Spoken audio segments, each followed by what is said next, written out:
Hello दोस्तों, I hope आप सब अच्छे होंगे, अपनी तैयारी अच्छे से कर रहे होंगे। साथ ही हम यूपीपीएससी आरओ एआरओ एग्जाम के लिए प्रैक्टिस सेट सॉल्व कर रहे हैं और अभी जो प्रैक्टिस सेट सॉल्व कराया जा रहा है पीसीएस वन द्वारा यूपीपीसीएस वन द्वारा पब्लिश किए गए टेस्ट सीरीज को हम लोग सोल्व कर रहे हैं और आपका टेस्ट नंबर 3 है, जिसके अंतर्गत हम लोग सामान्य अध्ययन जीएस वाले सेक्शन को कवर करेंगे। इस वीडियो में देखिए आपका फुल लेंथ का टेस्ट सीरीज है जिसमें सामान्य अध्ययन और हिंदी दोनों को कवर किया गया है। तो अगर बहुत ज़्यादा समय ना लगा तो दोनों को ही जीएस और हिंदी दोनों सेक्शन को एक ही वीडियो में कवर किया जाएगा, नहीं तो हिंदी वाले सेक्शन को अलग वीडियो में कवर किया जाएगा। बाकी अगर आप लोग चैनल पर नए हैं तो सब्सक्राइब कर ले और बेल आइकन को प्रेस कर ले, जिससे वीडियो के महत्वपूर्ण नोटिफिकेशन आप लोगों को मिलते रहें। बाकी वीडियो अगर अच्छा लगे तो लाइक ज़रूर कर दिया करें और अपने दोस्तों साथियों के साथ वीडियो जरूर शेयर कर दें। देखिए इसके जो स्टार्टिंग के 20 क्वेश्चंस आपको मिलेंगे वो करंट अफेयर से देखने को मिलेंगे, बाकी जो क्वेश्चंस हैं वो जीएस वाले सेक्शन से कवर किए गए हैं। तो यह वीडियो आप लोगों के लिए इंपॉर्टेंट होने वाला है और उसमें देखिए कोशिश आप ये करिएगा कि मेरे आंसर बताने से पहले आप लोग सारे आंसर टिक करें और सारे क्वेश्चंस अटेम्प्ट करें और देखिए आप लोगों के कितने क्वेश्चन सही हो रहे हैं। बाकी किसी भी क्वेश्चंस को लेकर के कोई डाउट हो, कन्फ्यूजन हो, कमेंट बॉक्स में कमेंट करके पूछ सकते हैं। और उसके साथ साथ इसके जो क्वेश्चंस वाला पीडीएफ वो आपके फ्री टेलीग्राम वाले चैनल पे वहाँ पे पोस्ट कर दिया जाता है, तो वहाँ से आप लोग पीडीएफ भी डाउनलोड कर सकते हैं। और जो लोग पेड ग्रुप ज्वाइन करना चाहते हैं वो लोग भी ज्वाइन कर सकते हैं, जहाँ पर सारे टेस्ट सीरीज प्रोवाइड दिए जा चुके हैं, जो भी अब तक टेस्ट सीरीज कराए गए हैं कोचिंग इंस्टीट्यूट द्वारा। बाकी कोचिंग इंस्टीट्यूट द्वारा जैसे टेस्ट सीरीज कंडक्ट कराए जाएंगे और उसके बाद वो टेस्ट सीरीज आप लोगों को ग्रुप में प्रोवाइड करा दिया जाएगा, ठीक है। और अब तक जो टेस्ट सीरीज हुए हैं वो सारे टेस्ट सीरीज आप लोगों को ग्रुप में मिल जाएंगे, ठीक है। और जिसमें हिंदी और इंग्लिश दोनों आपका फुल एक्सप्लेनेशन के साथ आंसर की भी है, क्वेश्चंस का पीडीएफ भी मिल जाएगा, तो वहाँ से आप लोग डाउनलोड कर सकते हैं। उसके साथ एग्ज़ाम तक, जब तक आरओ का एग्ज़ाम ना हो जाए तब तक वहाँ पे जो भी मटेरियल मिलेंगे सब फ्री ऑफ कॉस्ट मिलेंगे, चाहे वो करंट अफेयर से रिलेटेड हो या फिर आपके प्रैक्टिस सेट से रिलेटेड हो, ठीक है। और उसके साथ साथ अगर और उसके बारे में हम बात करें, देखिए इसमें हो सकता है कि वीडियो थोड़े लंबे हो जाएँ, क्योंकि अगर क्वेश्चंस को बहुत अच्छे से एक्सप्लेन किया जाएगा, जिससे कि देखिए कोई ज़रूरी नहीं है कि जो क्वेश्चंस हम लोग प्रैक्टिस सेट में सॉल्व करते हैं वो क्वेश्चंस एग्जाम में देखने को मिले, लेकिन उससे रिलेटेड उसके इर्द गिर्द जो फैक्ट हैं उनसे रिलेटेड क्वेश्चन बन सकता है। तो जितना ज़रूरी ये है कि आप लोग क्वेश्चन अटैम्प्ट करते हैं, उतना ही ज़रूरी उस क्वेश्चंस का जो एक्सप्लेनेशन है वो भी है, ठीक है, क्योंकि क्राइटेरिया बहुत बड़ा है और क्वेश्चंस कहीं से बन सकता है। तो कोशिश आप लोग करिएगा कि सारे जो भी एक्सप्लेनेशन आप लोगों को दिए जाते हैं वो अच्छे से नोट डाउन करें और जो लगे बहुत ज़्यादा इंपॉर्टेंट है उसको आप नोट्स के रूप में बना भी सकते हैं, ठीक है, जिससे कि लास्ट समय में आप लोग रिवीजन कर लें। तो चलिए इसी के साथ वीडियो की शुरुआत करते हैं। बाकी अपना फीडबैक कमेंट बॉक्स में ज़रूर दे दिया करें और चैनल पे नए हैं तो सब्सक्राइब ज़रूर कर लें, क्योंकि बहुत लोग हैं जो चैनल पे मतलब उनके लिए टेस्ट सीरीज इंपॉर्टेंट है, टेस्ट सीरीज सॉल्व करते हैं लेकिन सब्सक्राइब नहीं करते हैं, ठीक है। क्योंकि यहाँ पे पता चलता है कि कितने लोग ऐसे हैं जो सब्सक्राइब करके वीडियो देख रहे हैं और कितने लोग ऐसे हैं जो बिना सब्सक्राइब किए वीडियो देख रहे हैं। तो जितने लोग सब्सक्राइब करने के बाद वीडियो नहीं देखते हैं उससे ज़्यादा अनसब्सक्राइब वाले लोग देखते हैं। तो अगर आप लोगों को लगता है कि वीडियो आप लोगों के लिए इंपॉर्टेंट है तो चैनल को ज़रूर सब्सक्राइब कर ले। और इसमें क्वेश्चन नंबर आपका फर्स्ट देखिए, हाल ही में नटवर सिंह का निधन हो गया और उनके बारे में बताना है कौन सा विकल्प सही है। उन्होंने डॉक्टर मनमोहन सिंह के नेतृत्व वाली सपरा की सरकार में विदेश मंत्री के रूप में कार्य किया था और उनके द्वारा one life is not enough an autobiography पुस्तक की रचना की गई थी। कौन सा विकल्प नटवर सिंह के बारे में सही है? इसका सही आंसर हो जाएगा ऑप्शन डी, दोनों विकल्प सही हैं, दोनों विकल्प इसका सही हो जाएगा। नटवर सिंह की अगर हम बात करें तो यह है 2004 से लेकर के दिसंबर 2005 तक मनमोहन सिंह के नेतृत्व वाली जो संप्रग सरकार थी, इसमें विदेश मंत्री के रूप में इनके द्वारा कार्य किया गया था, ठीक है। और इन्हें पाकिस्तान में भारत का राजदूत भी नियुक्त किया गया था, ठीक है। और 2004 में ही इनकी यह बुक जो one life is not enough an autobiography पुस्तक है, इसकी रचना भी की थी, ठीक है। तो याद रखिएगा सही आंसर इसका डी हो जाएगा। और हाल ही में इनका निधन हो गया है, इस कारण यह ज़्यादा इंपॉर्टेंट हो जाता है। उत्तर प्रदेश सरकार ने निम्नलिखित में से किस स्थान पर वैदिक 3D संग्रहालय बनाने जा रही है, क्या बनाने का निर्णय किया गया है? वो हो जाएगा आपका ऑप्शन ए, वाराणसी में बनाया जाएगा, ठीक है। ठीक जो आपका वैदिक संग्रहालय है वो बनाया जाएगा, ठीक है। सही आंसर इसका ए हो जाएगा। हाल ही में 3 दिवसीय सशस्त्र बल महोत्सव का आयोजन यूपी के किस शहर में किया गया था? लखनऊ, इंदौर, वाराणसी या फिर ले? देखिए इसमें अगर देख दिया कि यूपी के किस शहर में किया गया तो इंदौर आपका वैसे ही कट जाएगा, ले वैसे ही कट जाएगा, बचा ऑप्शन कितना? 2 बचा, ठीक है। तो इसका जो सही आंसर है वो हो जाएगा ऑप्शन ए, लखनऊ में, ठीक है, लखनऊ में। बहुप्रतीक्षित 3 दिवसीय जो सशस्त्र बल महोत्सव है लखनऊ छावनी के सूर्या खेल परिसर में किया गया था और इस महोत्सव का जो उद्घाटन है उत्तर प्रदेश के मुख्यमंत्री योगी आदित्यनाथ द्वारा किया गया था। तो सही आंसर इसका ये हो जाएगा। हाल ही में चर्चा में रहे गुरु घासीदास तमोर पिंगला टाइगर रिजर्व के बारे में कौन सा विकल्प सही है? यह मध्य प्रदेश, छत्तीसगढ़ और उड़ीसा राज्य में विस्तृत है और वर्तमान में यह देश का सबसे बड़ा टाइगर रिजर्व है। कौन सा विकल्प इसका सही होगा? इसका जो सही आंसर है वो हो जाएगा ऑप्शन बी। दोनों विकल्प गलत है। गुरु घासीदास टाइगर रिजर्व की अगर हम बात करें, इसे हाल ही में बाघों की संख्या में गिरावट के कारण यह चर्चा में बना था और यहाँ पर 6 अगस्त को एक नए बाघ अभयारण्य के रूप में इसे अधिसूचित किया गया है। इस कारण भी यह इम्पोर्टेंट हो जाता है और इसी के साथ यह अभयारण्य बाघ अभयारण्य अधिसूचित होने के बाद लंबे समय से लंबित प्रस्ताव को मंजूरी दी गई है और अब जो है देश में तीसरा सबसे बड़ा गुरु घासीदास जो तामिर पिंगला टाइगर रिजर्व है, यह भारत का तीसरा सबसे बड़ा टाइगर रिजर्व के रूप में स्थापित हो जाएगा। ठीक है, और यह है अगर बात करें, यह आपके छत्तीसगढ़ राज्य में स्थित है। ठीक है, छत्तीसगढ़ राज्य में स्थित है। ठीक, और आंध्र प्रदेश का नागार्जुन श्रीशैलम टाइगर रिजर्व, यह देश का सबसे बड़ा टाइगर रिजर्व है। इसके बाद आपका मानस, जो असम का टाइगर रिजर्व है मानस, यह दूसरे नंबर पे आता है। और अब जो आपका गुरु घासीदास टाइगर रिजर्व जो कि छत्तीसगढ़ राज्य में स्थित है, यह भारत का तीसरा सबसे बड़ा टाइगर रिजर्व बन गया है। ठीक है, तो सही आंसर इसका बी हो जाएगा। दोनों विकल्प गलत है। इसका जो विस्तार है केवल छत्तीसगढ़ राज्य में है और यह देश का सबसे बड़ा नहीं बल्कि देश का सबसे बड़ा तीसरा टाइगर रिजर्व है। ऑप्शन बी हो जाएगा। दोनों विकल्प इसके बारे में गलत है। हाल ही में भारतीय नौसेना जहाज ने स्पेनी जहाज अतलाया के साथ एक जो मेरीटाइम पार्टनर जो आपका एक्सरसाइज है यह किया गया था और इसमें भारत की तरफ से किसने भाग लिया था यह बताना है। INS तबर, INS तुसीर, INS तमाला और INS तलवार किसके द्वारा पार्टिसिपेट किया गया था? भारत की तरफ से इसमें INS तुसील ने पार्टिसिपेट किया था। ऑप्शन बी इसका सही हो जाएगा। ठीक है, ऑप्शन बी। प्रधानमंत्री नरेंद्र मोदी किस राज्य में सुभद्रा योजना का शुभारंभ किए हैं? ओडिशा, बिहार, उत्तर प्रदेश या फिर गुजरात? इसका सही आंसर है ऑप्शन बी, बिहार में किया गया। ठीक है, बिहार में। एक सेकेंड, सुभद्रा योजना के शुभारंभ की अगर हम बात करें, बिहार में नहीं किया गया। ठीक है, इसका शुभारंभ किया गया उड़ीसा राज्य में। ठीक, आंसर गलत दिया है, ऑप्शन ए हो जाएगा। उड़ीसा राज्य में इसका शुरुआत किया गया। ठीक है, तो सही आंसर इसका ए हो जाएगा। बाकी ये इंग्लिश वाला सेक्शन है, इसे आप लोग पॉज करके देख सकते हैं वीडियो। ठीक है, मतलब इसको सॉल्व कर सकते हैं। हाल ही में सर्वोच्च न्यायालय के किस स्थापना वर्षगांठ पर नए ध्वज और प्रतीक चिन्ह का अनावरण किया गया था? इसका सही आंसर हो जाएगा ऑप्शन डी, 75वें। भारत के सर्वोच्च न्यायालय की स्थापना के 75वें वर्षगांठ के अवसर पर राष्ट्रपति द्वारा 2 दिवसीय राष्ट्रीय जिला न्यायिक सम्मेलन के समापन सत्र के दौरान सर्वोच्च न्यायालय का नया ध्वज और प्रतीक चिन्ह का अनावरण किया गया था। ठीक है, तो सही आंसर इसका डी हो जाएगा। अभ्यास तरंग शक्ति के बारे में देखिए। यह भारतीय वायुसेना एक बहुराष्ट्रीय हवाई अभ्यास है। हाल ही में इसका पहला चरण जोधपुर में संपन्न हुआ है। कौन सा विकल्प इसका सही होगा?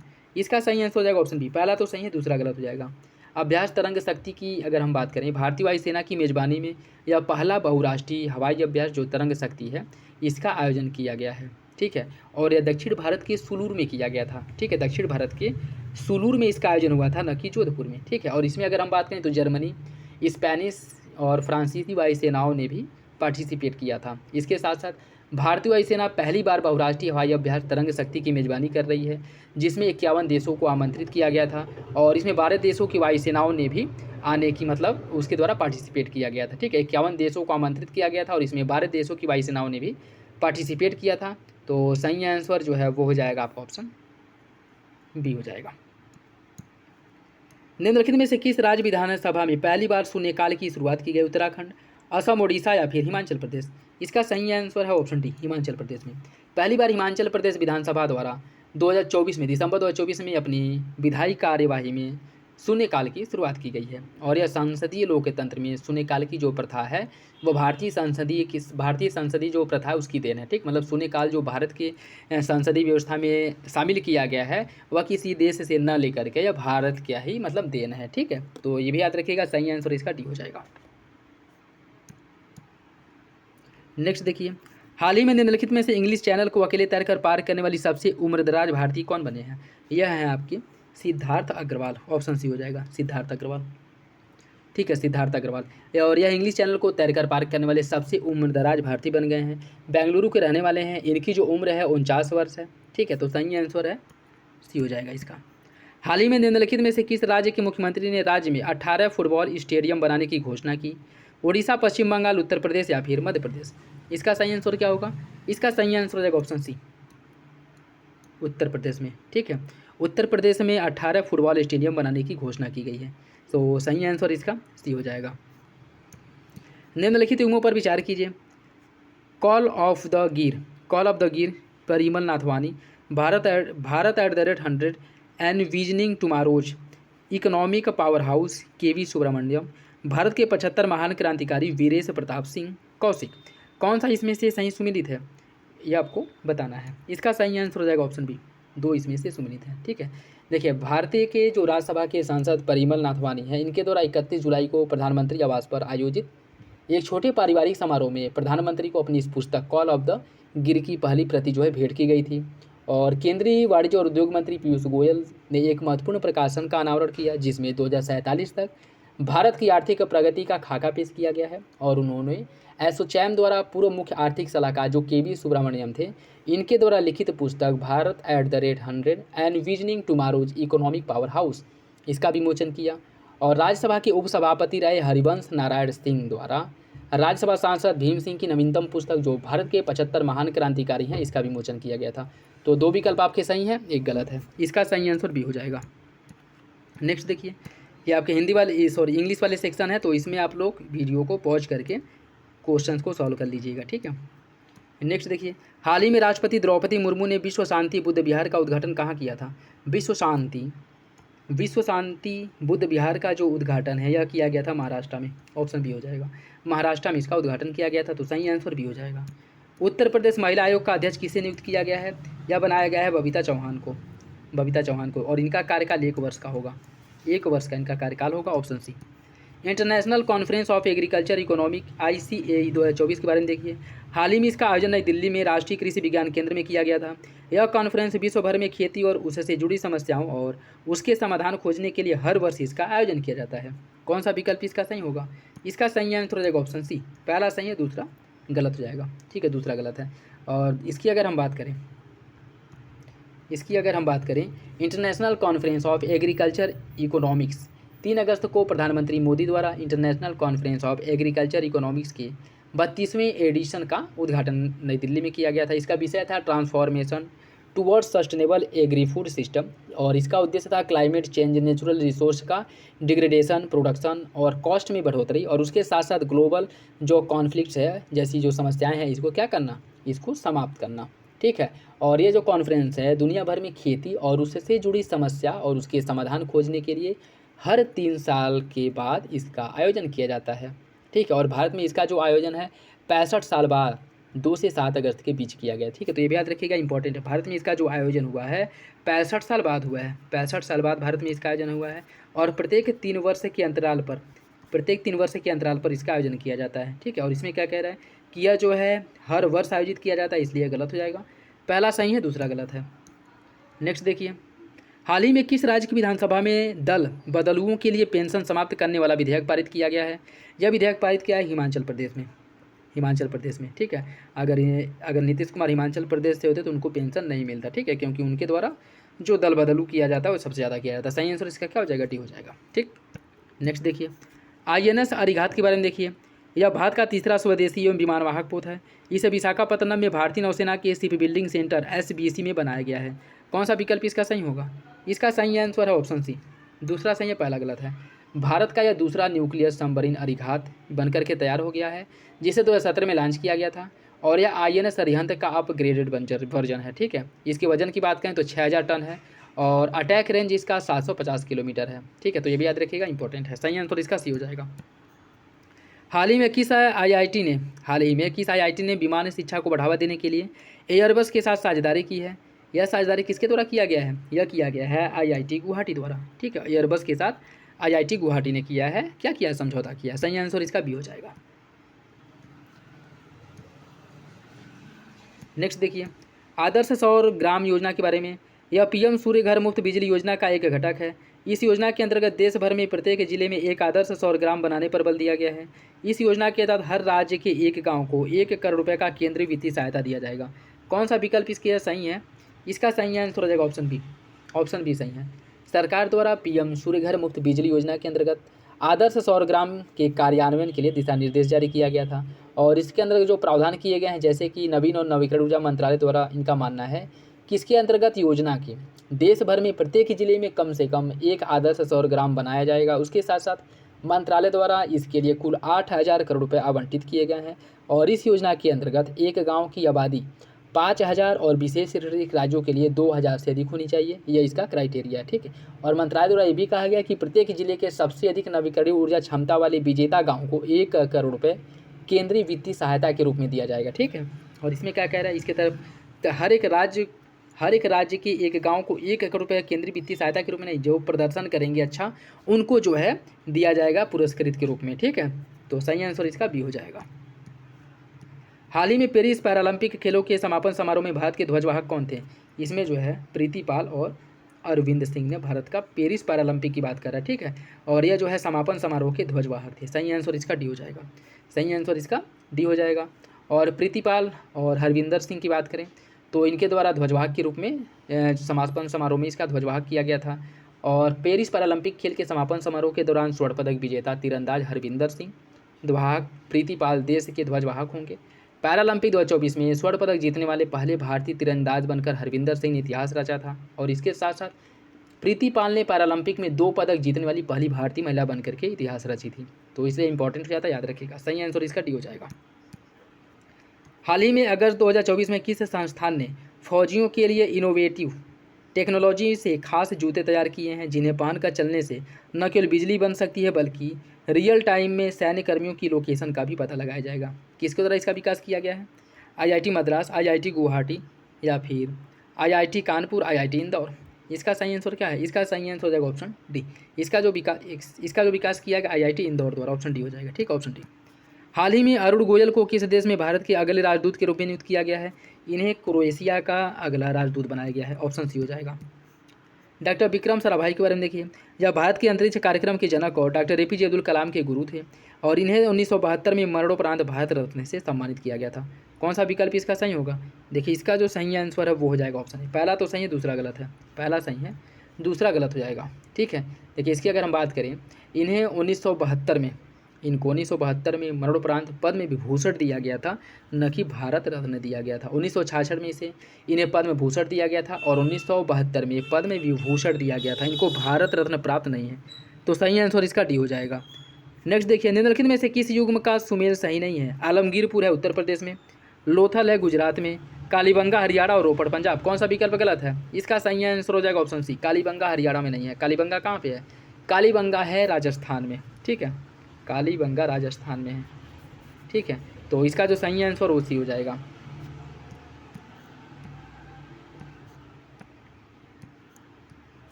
निम्नलिखित में से किस स्रोत से अशोक के राज्यकाल में द्वितीय बौद्ध संगति होने का उल्लेख मिलता है? अशोक के अभिलेख, दीपवंश, महावंश या फिर दिव्यावदान? इसका सही आंसर हो जाएगा ऑप्शन बी। दीपवंश और महावंश से इसकी हमें जानकारी मिलती है कि अशोक के शासनकाल में द्वितीय बौद्ध संगति का आयोजन किया गया था। ठीक है, द्वीपवंश और महावंश जो सिंहल अनुस्मृतियाँ हैं बौद्ध ग्रंथ, इसे अशोक के शासनकाल में अशोक के शासनकाल में जो बौद्ध संगति हुआ था वह द्वितीय नहीं हुआ था, तृतीय बौद्ध संगति हुआ था। ठीक है, थर्ड जो बौद्ध संगति है वो अशोक के समय में हुआ था। ठीक, और जो द्वितीय बौद्ध संगति हुआ था वह कालाशोक के समय में हुआ था। ठीक है, और तृतीय बौद्ध संगति यह हुआ था अशोक के समय में, और यह कहाँ पे हुआ था? आपके पाटलिपुत्र में हुआ था। तो इसका जो सही आंसर है वो हो जाएगा आपका ऑप्शन बी हो जाएगा। दूसरा और तीसरा सही है। ठीक है, नेक्स्ट देखिए, उदयगिरी और खंडगिरी गुफाओं के बारे में कौन सा सही है? इसमें प्राकृतिक और कृत्रिम दोनों तरह की गुफाएं हैं। उदयगिरी में 18 और खंडगिरी में 15 गुफाएं हैं। खंडगिरी गुफाएं हाथी गुम्फा शिलालेख के लिए प्रसिद्ध हैं। कौन सा विकल्प इसका सही होगा?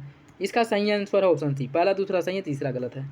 क्या कहते हैं तीसरे में कि खंडगिरी गुफाएं हाथी गुम्फा शिलालेख के लिए प्रसिद्ध हैं, ये आपका गलत हो जाएगा। ठीक है, उदयगिरी यह गुफाएं मध्य प्रदेश के विदिशा के निकट स्थित हैं और यह प्राकृतिक और कृत्रिम दोनों तरह की गुफाएं हैं, जिसमें हिंदू और जैन धर्म से संबंधित विभिन्न मूर्तियां को उकेरा गया है और इसमें कुल 18 गुफाएं हैं।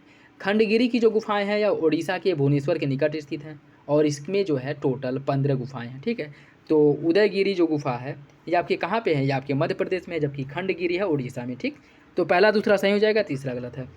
शूद्रक द्वारा लिखी हुई प्राचीन भारतीय पुस्तक मृच्छकटिकम का विषय क्या है? एक धनी व्यापारी और गणिका की पुत्री की प्रेम कथा, यही आपका सही है। ठीक है, एक धनी व्यापारी और गणिका की प्रेम की पुस्तक है मृच्छकटिकम, जिसका शाब्दिक अर्थ होता है मिट्टी की गाड़ी। ठीक है, तो सही आंसर इसका क्या हो जाएगा? सही आंसर हो जाएगा ऑप्शन ए, यही सही है। नेक्स्ट देखिए, हर्षवर्धन ने प्रयाग संसद का आयोजन किया था। वह बौद्ध धर्म की केवल महायान शाखा को लोकप्रिय बनाना चाहता था। कौन सा विकल्प इसका सही है? इसका सही आंसर ऑप्शन बी। दोनों विकल्प सही है लेकिन व्याख्या नहीं करता है। हर्षवर्धन की अगर हम बात करें तो यह बौद्ध धर्म की महायान शाखा को मानने वाला था, या कह सकते हैं कि उससे जुड़ा हुआ था, या उसको उसका जो है अनुयायी था। ठीक है, और इसके द्वारा प्रयाग में जो संगम है इसका आयोजन कराया जाता है। और ऐसी भी मान्यता मिलती है कि जो कुंभ मेले का आयोजन है यह इसी के द्वारा शुरू कराया गया था। ठीक है, ऑप्शन बी इसका सही हो जाएगा। नेक्स्ट देखिए, इसमें सूची फर्स्ट को सूची सेकंड से सम्मिलित करना है। कुछ गुप्त काल के जो मंदिर हैं, ठीक है, गुप्त काल के जो मंदिर हैं उसको जो है आपको सम्मिलित करना है। गुप्त राजवंश के काल में जो स्थापत्य का स्थापना किया गया था वह देवगढ़ में है, देवगढ़ का दशावतार मंदिर। ठीक है, और उसके साथ साथ आपका जो चंदेल वंशों के समय में खजुराहो में मंदिर का निर्माण किया गया था, चालुक्यों ने बादामी में कराया था, और पल्लवों ने पनमौल में कराया था। इसका जो सही आंसर वो ए हो जाएगा। 4-3-1-2, 4-3-1-2। चंदेल वंश द्वारा निर्मित खजुराहो भारतीय कला के सबसे महत्वपूर्ण नमूनों में से एक है।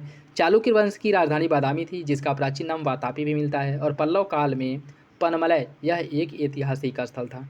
तो सही आंसर इसका ए हो जाएगा। बाकी आपके इंग्लिश वाले सेक्शन है। नेक्स्ट देखिए, राजवंश जो कन्नौज पर आधिपत्य स्थापित करने में त्रिकोणीय संघर्ष में उलझे हुए थे वे कौन थे? कूट के हिसाब से आपको बताना है।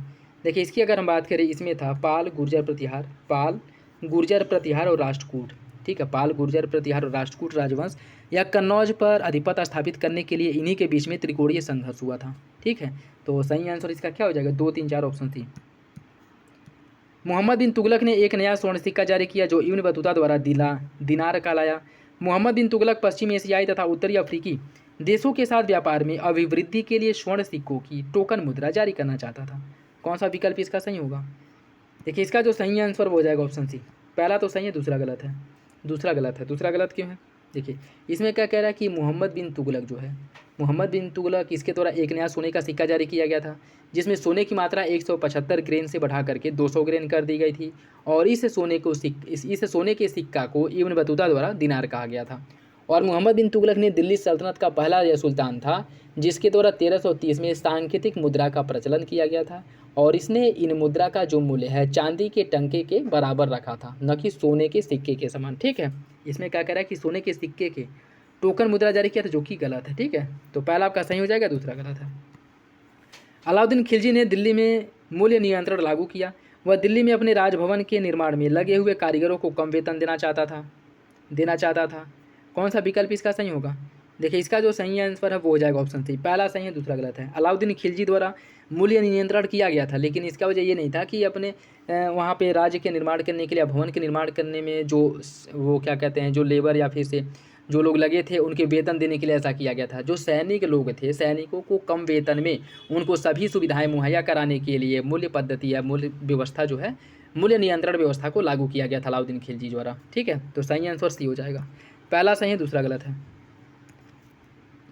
नेक्स्ट देखिए, कौन सा विकल्प इसमें से गलत है? कुछ पुस्तक दिए गए और उसके लेखक दिए गए। तबकाते नासरी की रचना मिनहाजुस सिराज ने की थी। तारीख़ फ़िरोज़शाही की शम्स ए सिराज औफीक ने, तुगलकनामा इब्न बतूता और हुमायूं नामा गुलबदन बेगम। कौन सा विकल्प गलत है? इसका सही आंसर हो जाएगा आपका option C. Tughlaqnama Ibn Battuta नहीं। तुगलकनामा की रचना किसने की थी? देखिए, तुगलकनामा की रचना जो की गई थी वह अमीर खुसरो द्वारा की गई थी। ठीक है, अमीर खुसरो ने तुगलकनामा की रचना की थी। ठीक, तो सही आंसर इसका सी हो जाएगा। ठीक है, तुगलकनामा की रचना अमीर खुसरो ने की थी, और उसने यह पुस्तक गयासुद्दीन तुगलक के खुसरो शाह पर विजय की याद में लिखी थी। तो सही आंसर इसका सी हो जाएगा। विजयनगर जैसे खूबसूरत स्थान को चुनकर विरूपाक्ष और पम्मा देवी के मंदिर बनाए गए। विजयनगर के शासकों ने पूर्वकालिक परंपराओं को अपनाया और उनमें नवीनता लाई और उन्हें आगे विकसित किया। कौन सा विकल्प इसका सही होगा? इसका सही आंसर हो जाएगा ऑप्शन ए। दोनों विकल्प सही हैं। ऑप्शन ए इसका सही हो जाएगा। ऑप्शन ए इसका सही हो जाएगा। ठीक है, निम्नलिखित में से कौन सा युग में सही सुमिलित है? मध्यकालीन भारतीय राज और वर्तमान क्षेत्र। चंपक इसका वर्तमान क्षेत्र मध्य भारत, दुर्गर का जम्मू और कुलूत का मालाबार। कौन सा विकल्प इसमें से सही है? कूट के हिसाब से आपको सही आंसर का चयन करना है। इसका हो जाएगा ऑप्शन बी। देखिए, इसमें केवल दूसरा विकल्प सही है, क्योंकि मध्यकालीन भारतीय राज्य जो दुर्गर था इसका संबंध वर्तमान समय में जम्मू कश्मीर से है। ठीक है, पहला तीसरा सही है। चंपक और कुलूत इन दोनों का संबंध वर्तमान समय में हिमाचल प्रदेश से है। दुर्गर या चंपक और कुरुद राज्यों का उदय, त्रिपक्षीय संघ जो पाल प्रतिहार राष्ट्रकूटों के बीच में हुआ था, इनसे इनका उदय होता है, जिसकी जानकारी हमें मिलती है। सही आंसर इसका भी हो जाएगा। आदि शंकराचार्य द्वारा स्थापित जो 4 मठ थे वो कहाँ कहाँ पे स्थापित किए गए हैं? देखिए, एक आपका बद्रीनाथ में है, द्वारका में है, पुरी में है और श्रृंगेरी में है। सही आंसर इसका हो जाएगा। ठीक है, ऑप्शन ए।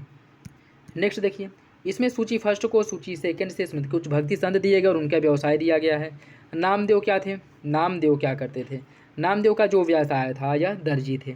ठीक है, कबीर यह थे आपके जुलाहा, रविदास मोची थे और सेना नाई थे। ठीक है, सेना जो है नाई थे। इसका सही आंसर हो जाएगा आपका 3, 2, 4, एक ऑप्शन बी। ऑप्शन बी इसका सही है। अकबर का शासनकाल जाना जाता है क्षेत्र को जीतने के लिए, अपनी प्रशासनिक व्यवस्था के लिए, न्यायिक प्रशासन के लिए, उसकी धार्मिक कट्टरता के लिए। कौन सा विकल्प इसका सही है? इसका सही आंसर हो जाएगा option C, sorry option B हो जाएगा। ठीक है, पहला, दूसरा, तीसरा सही, चौथा गलत है।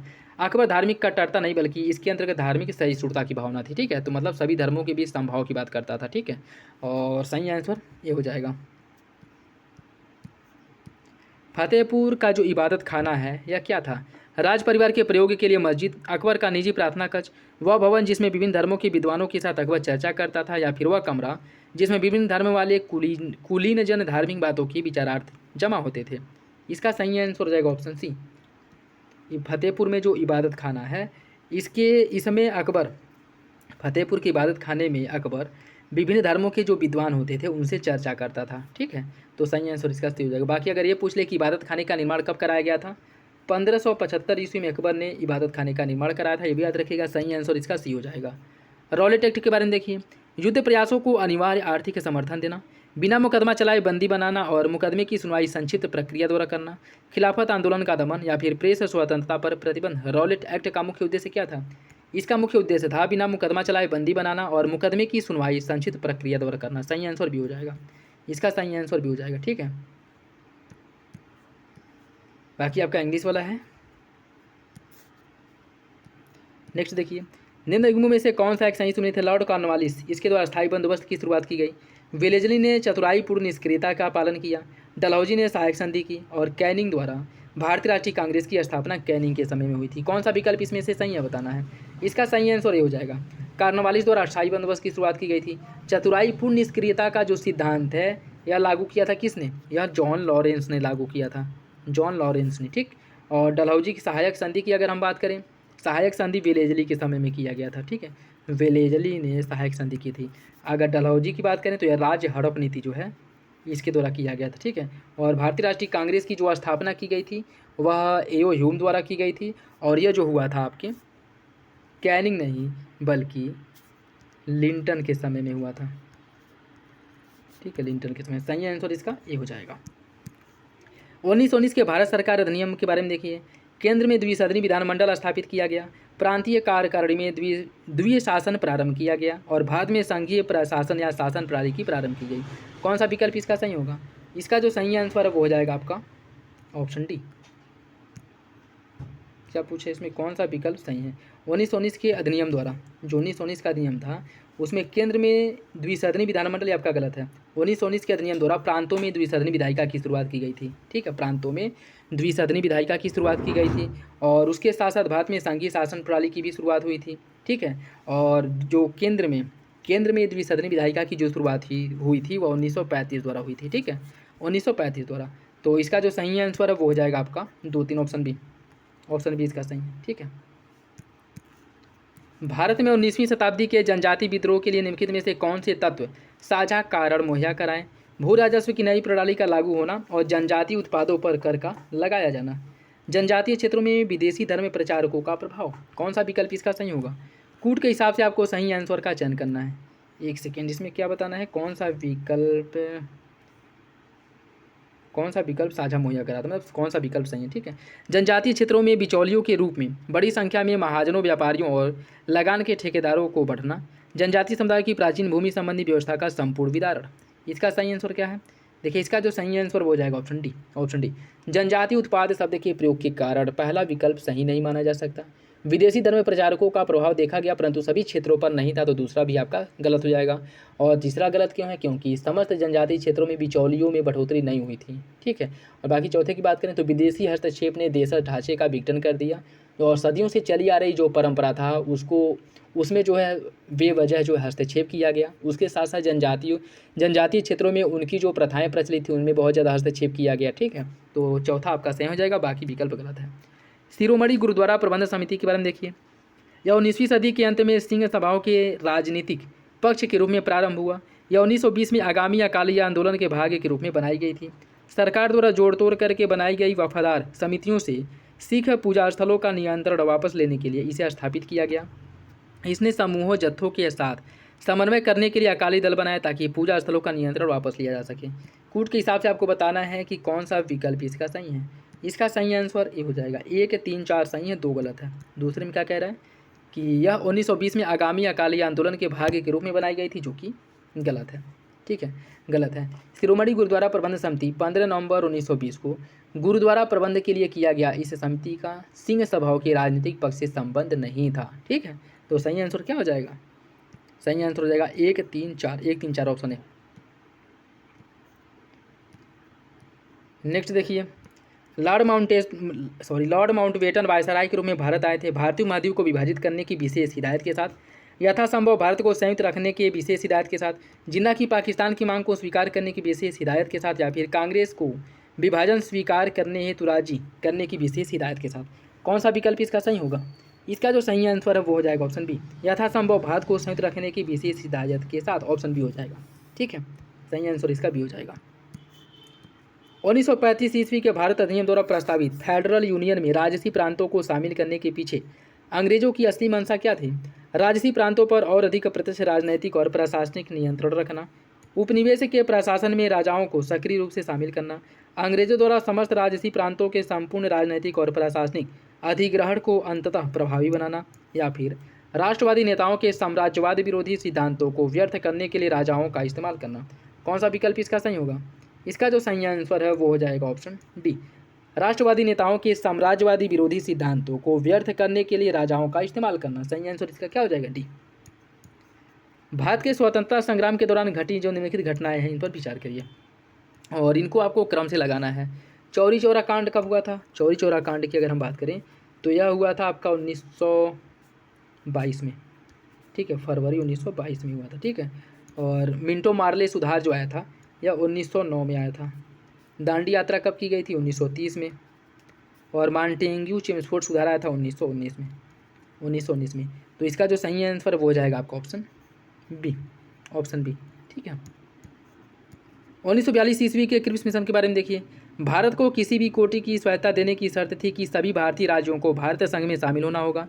द्वितीय विश्व युद्ध के तुरंत पश्चात भारत संघ की स्थापना करना और उसे डोमिनियन पद प्रदान करना। विश्व युद्ध के बाद भारत को संपूर्ण स्वतंत्रता तथा प्रभुत्व का दर्जा प्रदान करने की शर्त थी। भारतीय लोगों, समुदायों तथा राजनीतिक दलों का ब्रिटानिया अर्थात ब्रिटेन के युद्ध में भाग लेना तथा उसे सहयोग करना। संपूर्ण भारत संघ के लिए एक ही संविधान की संरचना करना, किसी भी प्रांत के लिए पृथक संविधान का न होना और सभी प्रांतों की संघीय संविधान मान्य होना।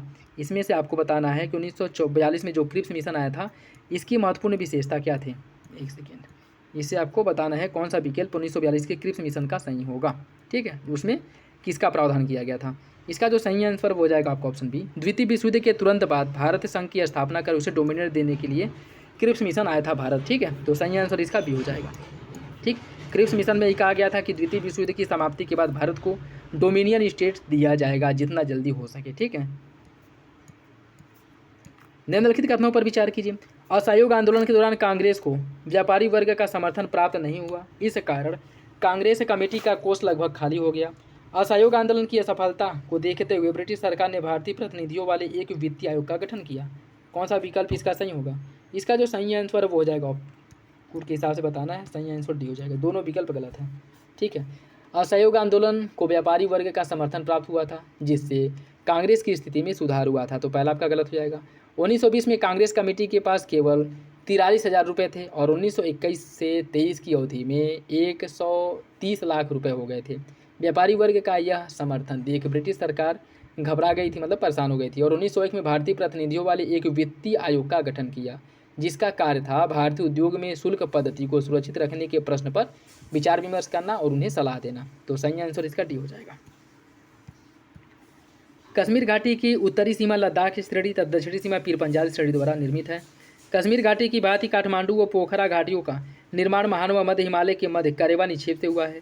पूर्वी हिमालय, जिसे असम हिमालय भी कहा जाता है, इसका भौगोलिक लघु खंडों में विभाजन प्रमुख जनजातियों के आधार पर किया जाता है। कश्मीर घाटी व कारगिल का संपर्क जोजिला द्वार से होता है। कौन सा विकल्प इसके बारे में सही है? कूट के हिसाब से आपको सही आंसर का चयन करना है। इसका सही आंसर हो जाएगा ऑप्शन डी। 2, 3, 4 सही है, पहला गलत है, पहला आपका गलत हो जाएगा। ठीक है, देखिए इसकी अगर हम बात करें, कश्मीर घाटी की जो उत्तरी सीमा है जास्कर श्रेणी और दक्षिणी सीमा पीर पंजाल है। ठीक है, तो इसमें क्या कह रहा है कि उत्तरी सीमा लद्दाख है, उत्तरी सीमा लद्दाख श्रेणी और दक्षिणी सीमा पीर पंजाल है, जो कि गलत है। कश्मीर घाटी का जो उत्तरी सीमा है आपका जास्कर है और दक्षिणी सीमा है पीर पंजाल। पहला गलत हो जाएगा, बाकी 2, 3, 4 आपके सही हैं। नेक्स्ट देखिए, पश्चिमी घाट के बारे में, यह प्रायद्वीप पठार में बहने वाली बड़ी नदियों का स्रोत है। आकृति की दृष्टि से यह एक संपूर्ण इकाई है और यह दीवार की भांति खड़ा है, जिसे केवल दर्रे से ही पार किया जा सकता है। कौन सा विकल्प इसका सही होगा? इसका सही आंसर है ऑप्शन डी, ऑप्शन डी। ठीक है, प्रायद्वीप पठार के बारे में तीनों विकल्प, आपका जो पश्चिमी घाट है इसके बारे में तीनों विकल्प सही हो जाएंगे। एक नदी तंत्र का जिस क्षेत्र में जल प्रवाहित होता है, जिसे एक अपवाह द्रोणी कहते हैं। कोई भी ऊंचा क्षेत्र जब दो पड़ोसी अपवाह द्रोणियों को एक दूसरे से अलग करता है तो उसे जल विभाजक कहा जाता है। कौन सा विकल्प इसका सही है? इसका सही आंसर हो जाएगा ऑप्शन सी। दोनों विकल्प सही हैं, दोनों विकल्प सही हो जाएंगे। निम्नलिखित कथनों पर विचार कीजिए। घाघरा नदी का उद्गम स्रोत है चेमायुंगडुंग ग्लेशियर। ब्रह्मपुत्र नदी का उद्गम स्रोत तिब्बत में स्थित मापचा चुंगो ग्लेशियर है। कौन सा विकल्प इसका सही होगा, ये आपको बताना है। कूट के हिसाब से इसका सही आंसर का चयन करना है। देखिए इसका जो सही आंसर वो हो जाएगा ऑप्शन डी। दोनों विकल्प गलत हैं। दोनों विकल्प गलत क्यों है? क्योंकि जो आपका ब्रह्मपुत्र नदी है, ब्रह्मपुत्र नदी का जो उद्गम है वह चेमायुंगडुंग ग्लेशियर से होता है और घाघरा नदी का उद्गम होता है मापचा चुंगो हिमनद से। ठीक है, घाघरा नदी का उद्गम मापचा चुंगो हिमनद से होता है और ब्रह्मपुत्र नदी का उद्गम होता है चेमायुंगडुंग ग्लेशियर से। दोनों विकल्प इसके गलत हो जाएंगे। लौटती हुई मानसूनी पवनें बंगाल की खाड़ी से जलवाष्प ग्रहण करके दक्षिण पूर्व मानसून के रूप में तमिलनाडु में वर्षा करती हैं। शीतकाल में रात्रि के तापमान में वृद्धि पश्चिमी विक्षोभ के आने का पूर्व संकेत है। कौन सा विकल्प इसका सही होगा? इसका सही आंसर भी है। दूसरा सही है, पहला गलत है। दूसरा सही हो जाएगा, पहला गलत है। तमिलनाडु में जो वर्षा होती है वह उत्तर पूर्व मानसून से होती है। ठीक है ना, कि दक्षिण पूर्वी मानसून से, उत्तर पूर्वी मानसून से वर्षा। ठीक है, तो दूसरा सही है, पहला गलत। ग्लोब पर भारत की स्थिति के बारे में देखिए। भारत का जो प्रायद्वीपीय भाग है उष्णकटिबंधीय क्षेत्र में आता है। उत्तरी भारतीय भाग उपोष्ण कटिबंध क्षेत्र में आता है। कौन सा विकल्प इसमें से गलत है? इसका सही आंसर हो जाएगा ऑप्शन डी। दोनों विकल्प मतलब सही हैं। ठीक है, कर्क रेखा जो भारत को लगभग 2 बराबर भागों बांटती है और इसी के साथ भारत को महाद्वीप और उष्ण कटिबंधीय जलवायु प्रदेश में विभाजित करती है। कर्क रेखा से दक्षिण भाग, जिसे प्रायद्वीपीय भारत शामिल है, इस यहाँ पे उष्ण कटिबंधीय क्षेत्र पाए जाते हैं और कर्क रेखा के उत्तर भाग में जो लगभग महाद्वीपीय प्रकार का पाया जाता है और यहाँ पे उपोष्ण कटिबंधीय क्षेत्र जो प्रकार की जलवायु है वो देखने को मिलती है। तो सही आंसर इसका डी हो जाएगा। निम्नलिखित स्थानों में से कौन सा एक लौह अयस्क खनन क्षेत्र नहीं है? बादाम पहाड़ी, जावर, बैलाडीला और अनंतपुर। इसका सही आंसर भी है जावर। जावर किसके लिए प्रसिद्ध है? जावर जो है चांदी के लिए। ठीक है, सही आंसर भी हो जाएगा। और यह कहाँ है? कहाँ पे? राजस्थान में, ये भी याद रखिएगा, ऑप्शन बी। प्राकृतिक गैस गोंडवाना संस्तरों में पाए जाते हैं। अवरक प्रचुर मात्रा में कोडरमा में पाया जाता है। धारवाड़ खनिज तेल के लिए प्रसिद्ध है। कौन सा विकल्प इसका सही है? इसका सही आंसर बी हो जाएगा, बी हो जाएगा। ठीक है, भारत में गोंडवाना संस्तर मुख्य रूप से उड़ीसा, झारखंड, छत्तीसगढ़, पश्चिम बंगाल राज्य में पाए जाते हैं और इन गोंडवाना संस्तरों में कोयला के भंडार पाए जाते हैं।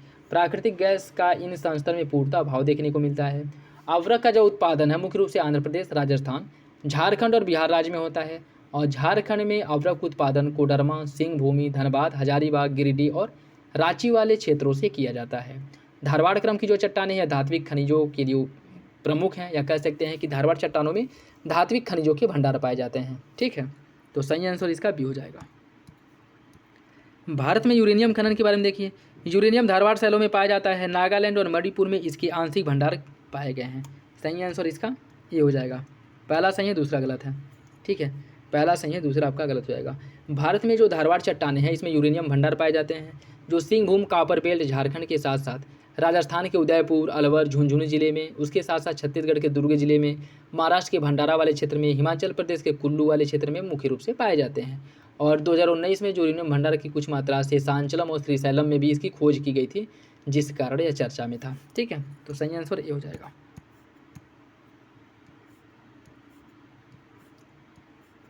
निम्नलिखित में से कौन राजस्थान के पश्चिम भाग में पाई जाने वाली बाढ़ चादर के सर्वाधिक संभव कारण हो सकते हैं? विरल वर्षा, आकस्मिक उच्च तीव्रता वाली वर्षा, ढीली बलुआ मृदा के साथ विरल वनस्पति। कौन सा विकल्प इसका सही है? इसका सही आंसर सी हो जाएगा 2-3 इसका सही है। राजस्थान का जो पश्चिमी भाग है थार मरुस्थल इसके क्षेत्र से संबंधित है और इस भूभाग में प्रायः बहुत कम वर्षा होती है, जिस कारण यहाँ पे वनस्पतियों का अभाव पाया जाता है। न्यूनतम वर्षा एवं वनों के अभाव के कारण क्षेत्रीय मृदा का जो संगठन है बहुत कमजोर देखने को मिलता है। यहाँ पे ढीली बलुआ मृदा पाई जाती है, इसके साथ साथ हमें विरल वनस्पति देखने को मिलती है और यहाँ पर जो वनस्पतियाँ पाई जाती हैं ये भूभाग के पश्चिमी विक्षोभ जलवायु परिवर्तन के कारण अत्यधिक गर्मी भी उत्पन्न देखने को मिलता है। ठीक है, सही आंसर इसका सी हो जाएगा। ठीक है, निम्नलिखित में से कौन सा विकल्प इसमें सही है?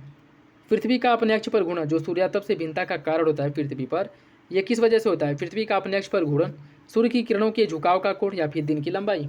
कौन सा विकल्प इसका सही होगा? इसका जो सही आंसर वो हो जाएगा ऑप्शन डी, तीनों विकल्प सही हैं। ठीक है, पृथ्वी को प्राप्त होने वाली ऊर्जा को प्रवेशी ऊर्जा विकिरण कहा जाता है और पृथ्वी पर जो ऊर्जा आती है वो लघु तरंगों के रूप में आती है और पृथ्वी से ऊर्जा जो उत्सर्जित होती है वह दीर्घ तरंगों के रूप में होती है। ठीक है, और सूर्यातप में जो विविधताएं आती हैं इसके जो प्रमुख कारक हैं वो उसमें पृथ्वी का अपने अक्ष पर घूर्णन, सूर्य की किरणों का झुकाव या नमन कोण, दिन की लंबाई, वातावरण की पारदर्शिता अर्थात जैसे कि बादल वाले दिन हैं या फिर से मौसम साफ है। ठीक, उसके साथ साथ अपने स्वरूप के संदर्भ में भूमि का विन्यास जैसे स्थलीय भाग है कि जलीय भाग है, पर्वतीय भाग है। ठीक है, ये सब भी सौर विकिरण को प्रभावित करती हैं। ठीक है, तो सही आंसर डी हो जाएगा। निम्नलिखित कथनों पर विचार कीजिए। यह क्षेत्र बाढ़ के तल से ऊंचा होता है, यह कृषि के लिए अधिक उपयोगी नहीं है, पंजाब के मैदान में इसे छाया कहते हैं और यह पुरानी जलोढ़ मिट्टी का बना हुआ ऊंचा भाग है। यह किसकी विशेषता बता रहा है?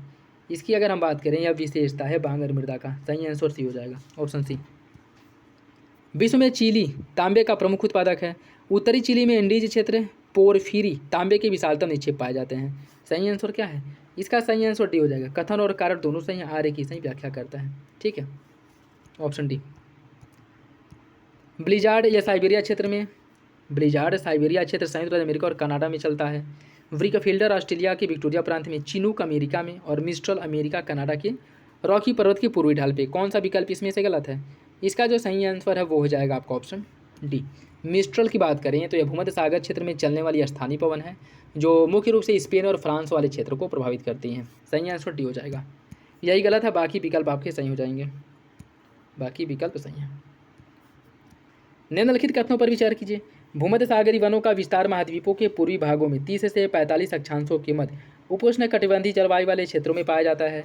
इन क्षेत्रों में जाड़े की ऋतु में पछुआ पवनी द्वारा वर्षा होती है और गर्मी के शुष्क जलवायु होती है। कौन सा विकल्प भूमध्य सागरीय जो वन है इनकी विशेषता के बारे में सही वर्णन करता है? इसका हो जाएगा ऑप्शन डी। दूसरा सही, पहला गलत है। भूमध्य सागरीय वनों का जो विस्तार है महाद्वीपों के पश्चिमी भागों में पाया जाता है। ठीक है, और इसमें क्या कह रहा है कि महाद्वीपों के पूर्वी भाग में, जो कि गलत है। ठीक है, इसका जो विस्तार है मुख्य रूप से महाद्वीपों के पश्चिमी भागों में पाया जाता है। ठीक, अर्थात इस वाले क्षेत्र में। ठीक है, सही आंसर इसका भी हो जाएगा। दूसरा सही है, पहला गलत।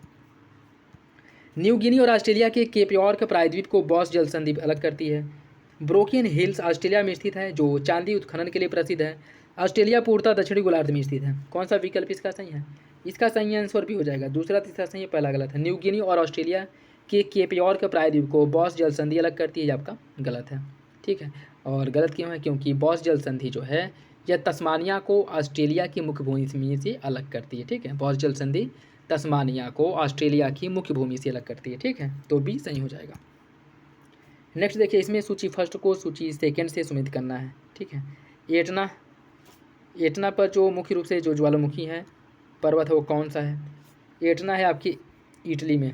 ठीक है, एटना इटली में है और यहाँ पर जो ज्वालामुखी है वो आपका सिसली वाला है, सिसली द्वीप है। ठीक है, बाकी उसके साथ आपका विसुवियस इटली में है। ठीक है, और माउंट इरेबस यह है रॉस द्वीप पर, माउंट इरेबस रॉस द्वीप पर है, रॉस द्वीप पर।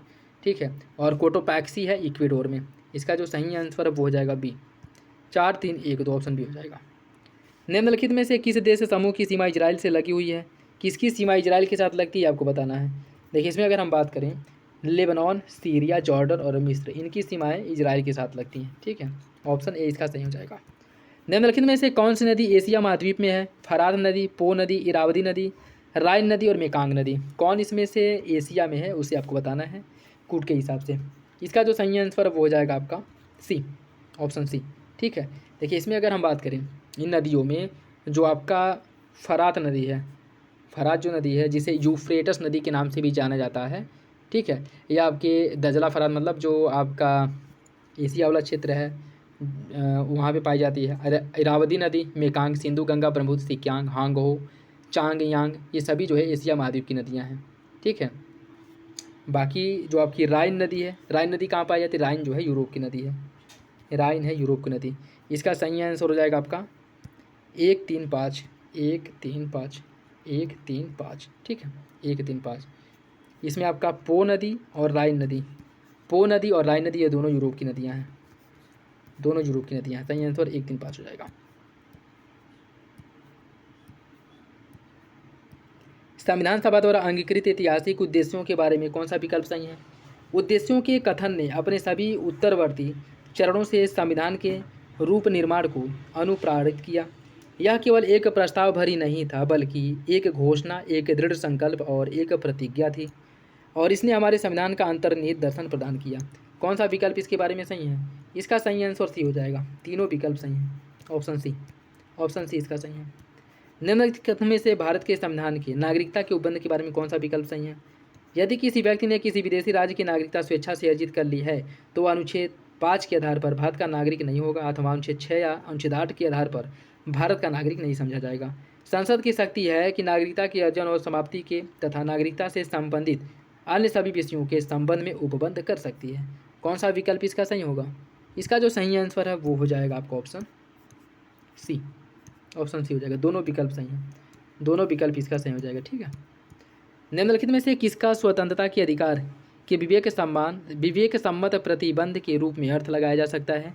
जब राज्य किसी उम्मीदवार द्वारा धर्म के नाम पर मत प्राप्त करने को अनुज्ञात करता है, जब राज्य नागरिकों को राजनीतियों से ऐसे क्लब का निर्माण करने को अनुज्ञात करता है जो महिलाओं को पहुँच से वंचित करता है, जब नागालैंड की सरकार नागालैंड में अस्थायी निवासियों को संपत्ति खरीदने के लिए अनुज्ञापित करती है। कौन सा विकल्प इसका सही है? इसका जो सही आंसर है वो हो जाएगा आपका ऑप्शन ए, ऑप्शन ए। जब राज्य किसी उम्मीदवार द्वारा धर्म के नाम पर मत प्राप्त करने की अनुज्ञात करता है। ठीक है, ऑप्शन ए हो जाएगा। भारतीय संविधान में जो मूल अधिकार है इसके अंतर्गत स्वतंत्रता का अधिकार दिया गया है, जिसके अंतर्गत देश के नागरिकों को अनुच्छेद 19 में यह प्रावधान किया गया है कि इनके साथ किसी नागरिक के साथ लिंग, जाति, धर्म के आधार पर सार्वजनिक स्थलों में प्रवेश करने से नहीं रोका जाएगा, अर्थात इसके साथ भेदभाव नहीं किया जाएगा। सही आंसर इसका ये हो जाएगा। भारत के संविधान के अधीन नागरिकों के लिए निम्नलिखित में से कौन सा एक मूल कर्तव्य है? पड़ोसी देशों को लोगों को मित्रवत सहयोग प्रदान करना, राष्ट्रीय महत्व के स्मारकों को देखने जाना, राष्ट्र की रक्षा करना और राष्ट्रीय सेवा प्रदान करना जब भी इस हेतु आह्वान किया जाए, भारत के धर्मों को अधिक से अधिक जानना। कौन सा विकल्प इसका सही है? इसका जो सही आंसर है वो हो जाएगा ऑप्शन सी, राष्ट्र की रक्षा करना, राष्ट्रीय सेवा के लिए हमेशा तत्पर रहना। ठीक है, ऑप्शन सी हो जाएगा।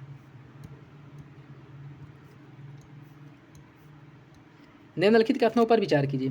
भारतीय संघ की कार्यपालिका शक्ति प्रधानमंत्री में निहित होती है। प्रधानमंत्री सिविल सेवा बोर्ड का पदेन अध्यक्ष होता है। कौन सा विकल्प इसका सही है? इसका हो जाएगा ऑप्शन डी, दोनों विकल्प गलत है। अनुच्छेद 53 सब क्लॉज फर्स्ट के तहत संघ की कार्यपालिका शक्ति राष्ट्रपति में निहित होती है, जिसका प्रयोग वह संविधान के अनुसार स्वयं या अपने अधीनस्थ अधिकारियों द्वारा करता है, उनके माध्यम से। ठीक है, और भारतीय संघ का जो कार्यपालिका है अध्यक्ष राष्ट्रपति होता है, मंत्रिमंडल, कैबिनेट सचिव सिविल सेवा बोर्ड का पदेन अध्यक्ष होता है। सही आंसर इसका डी हो जाएगा। राष्ट्रपति के निर्वाचन मंडल के बारे में देखिए। संसद के दोनों सदनों के निर्वाचित सदस्य, राज्य विधानमंडल के दोनों सदनों के निर्वाचित सदस्य, सभी राज्यों की विधानसभाओं के निर्वाचित सदस्य, दिल्ली और पुदुचेरी विधानसभाओं के निर्वाचित सदस्य। कौन इसमें पार्टिसिपेट करता है? इसका सही आंसर हो जाएगा ऑप्शन डी, 1, 3, 4, 1, 3, 4। दो गलत है। राज्य विधानमंडल के दोनों सदनों के निर्वाचित सदस्य, राज्य विधानमंडल के दोनों सदनों के नहीं। ठीक है, राज्य विधानमंडल के दोनों सदनों के निर्वाचित सदस्य इसमें पार्टिसिपेट नहीं करते हैं, याद रखिएगा। और अनुच्छेद राष्ट्रपति का जो निर्वाचक मंडल है इसका उल्लेख अनुच्छेद 54 में किया गया है, और इसमें बोला गया है कि संसद के दोनों सदनों के निर्वाचित सदस्य इसमें पार्टिसिपेट करते हैं। राज्यों की विधानसभा के निर्वाचित सदस्य और दिल्ली पुदुचेरी विधानसभा के निर्वाचित सदस्य राष्ट्रपति के चुनाव में मतदान करते हैं। ठीक है, और राज्यों की बात करें तो राज्यों के केवल विधानसभा के निर्वाचित सदस्य इसमें पार्टिसिपेट करते हैं। ठीक है, दोनों सदनों की नहीं। सही आंसर इसका क्या हो जाएगा? सही आंसर 1, 3, 4 हो जाएगा, 1, 3, 4। राज्यसभा की शक्तियों के बारे में देखिए। कौन सा विकल्प इसमें से सही नहीं है? राज्यसभा में धन विधेयक पुनः स्थापित नहीं किया जा सकता है, राज्यसभा में धन विधेयक को पुनर्स्थापित नहीं किया जा सकता है। राज्यसभा के पास धन विधेयक को अस्वीकार या संशोधित करने की शक्ति नहीं है। राज्यसभा वार्षिक वित्तीय विवरण पर चर्चा नहीं कर सकती है। राज्यसभा के पास अनुदान मांगों पर मतदान देने की शक्ति नहीं है। कौन सा विकल्प इसमें से गलत है? इसका जो सही आंसर है वो हो जाएगा ऑप्शन डी। राज्यसभा के पास अनुदान मांगों पर मत देने की शक्ति नहीं है, गलत है। संविधान के अनुच्छेद 110 में यह प्रावधान किया गया है जिसके अंतर्गत धन विधेयक के संसद में पास होने के लिए विशेष प्रावधान बनाया गया है, जिसके अनुसार धन विधेयक केवल लोकसभा में पेश हो सकता है और वह भी राष्ट्रपति की अनुशंसा के बाद, मतलब राष्ट्रपति की पूर्व अनुमति के बाद। धन विधेयक के बारे में राज्यसभा को सीमित अधिकार प्राप्त है। राज्यसभा किसी भी धन विधेयक को अस्वीकार विधेयक या अस्वीकार संशोधित या कर सकती है या केवल इसे अपने पास 14 दिन तक रख सकती है। ऑप्शन डी इसका सही हो जाएगा। भारत में जीवन में भारत के प्रधानमंत्री का पद एक बार से अधिक समय अंतराल के बाद सुशोभित किया था, किन लोगों ने किया था यह बताना है। देखिए इसकी अगर हम बात करें, या जवाहरलाल नेहरू हो गए, जवाहरलाल नेहरू और आपके जवाहरलाल नेहरू हो गए, ठीक। एक सेकेंड,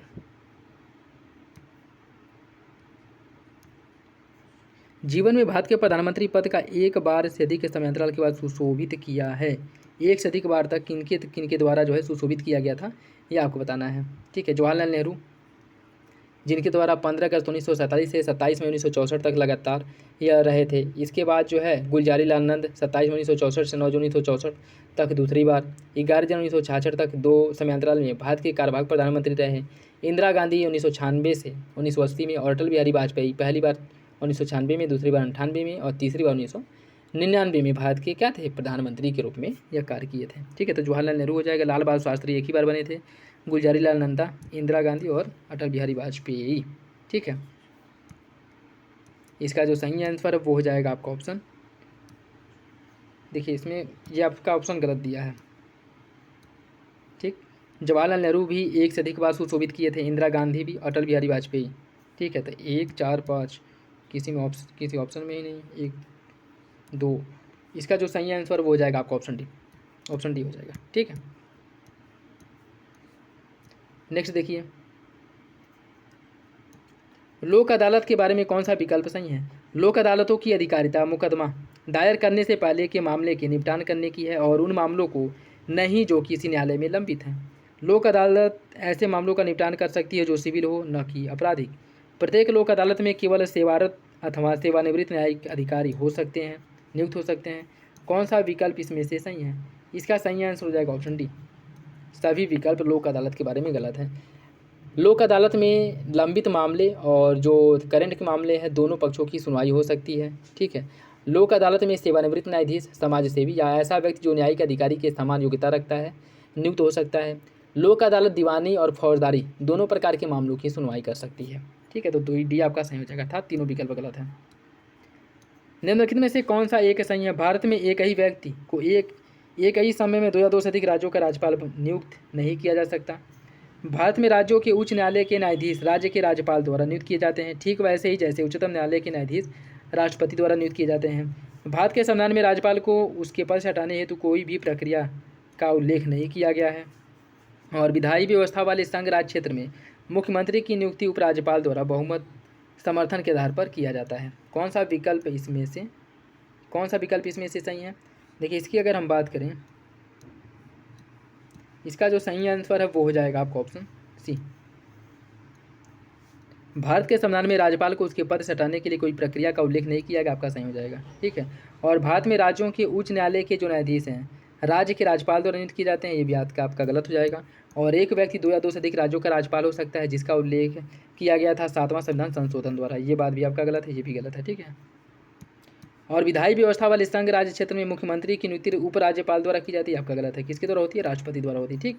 तो ये भी आपका गलत हो जाएगा।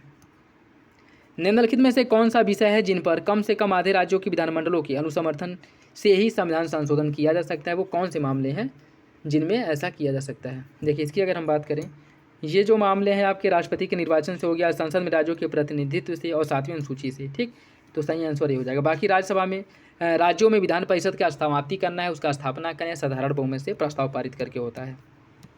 उत्तर प्रदेश में पंचायती राज व्यवस्था के बारे में देखिए, कुल संस्थानों का 1/3 महिलाओं की आबादी के अनुपात में कुल संस्थानों का 1/4 परिस्थितियों की आवश्यकता अनुसार उत्तर प्रदेश में पंचायती राज संस्थाओं में जो महिलाओं के लिए आरक्षण की दिया गया है वो कितना है, यह है कुल स्थानों का 1/3, 1/3। ठीक है, सही आंसर ये हो जाएगा।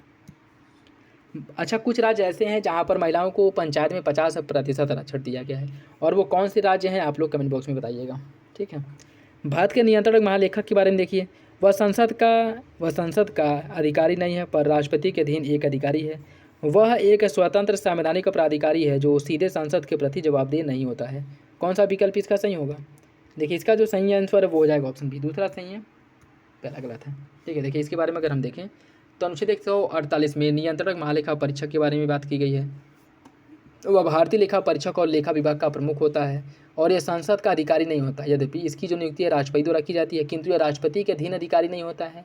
यह एक स्वतंत्र संवैधानिक पद है और यह संसद के प्रति सीधे जवाबदेह नहीं होता है।